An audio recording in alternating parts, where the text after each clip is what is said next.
without further ado, I'm going to bring up our contestant number 1, again nameless. Listen, and then we'll move on to contestant number 2. Good morning. Niccolo Machiavelli, the great Renaissance thinker, once said, "The ends justify the means." And it is this great ethical question that we are here to consider today. Do the ends justify the means? Is it right to use someone else as a means to the greater good? And this has been seen throughout history and in many examples. First, there were the Nazis. They used the disabled and those who they deemed lesser as a means to an end. They used those people and performed horrific experiments, and they got scientific knowledge out of it. And so, do the ends justify the means? Now we face similar questions. Is China's one-child policy ethical?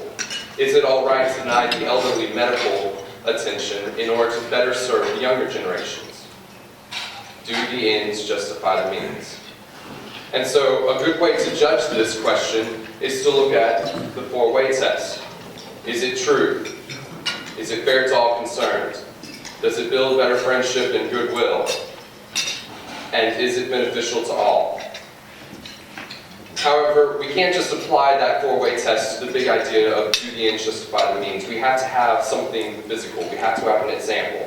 And so we now come to the maxim of the trolley experiment. The trolley experiment says there is a train going down tracks. Off to the left, on the track that it's set on, there are 5 people. Off to the right, there's only 1 person on those tracks. At any point, you can switch the tracks. You can decide to kill 1 person and save 5.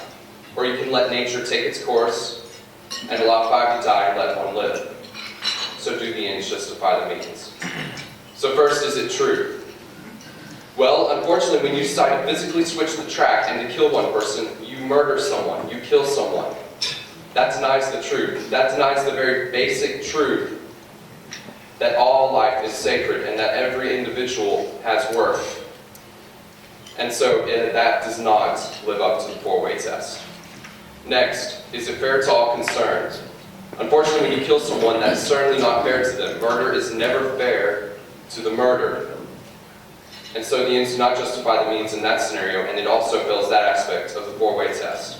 Next, does it build goodwill and better friendships?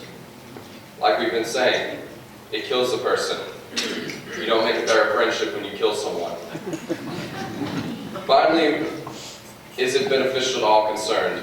You're killing that person. You decide to murder them. You take their life. You deny them life itself. And so that is not fair to them. That is not beneficial to them. And that fails that aspect of the 4-way test. And so it seems that the ends do not justify the means, and that it certainly fails the 4-way test. However, to further drive my point, I'll leave you with a more modified example, a modern-day example. One that is a little more possible and a little more clear. Instead of a train, there is a doctor. On the track are 5 people who are dying of organ failure. The doctor at any point can decide to kill 1 bumbling man, his assistant. He can kill that assistant, he can harvest his organs, and he can save 5 lives. However, we all know that's wrong. We all know that that would fail the 4-way test. It is wrong to murder, and the ends do not justify the means. Thank you very much.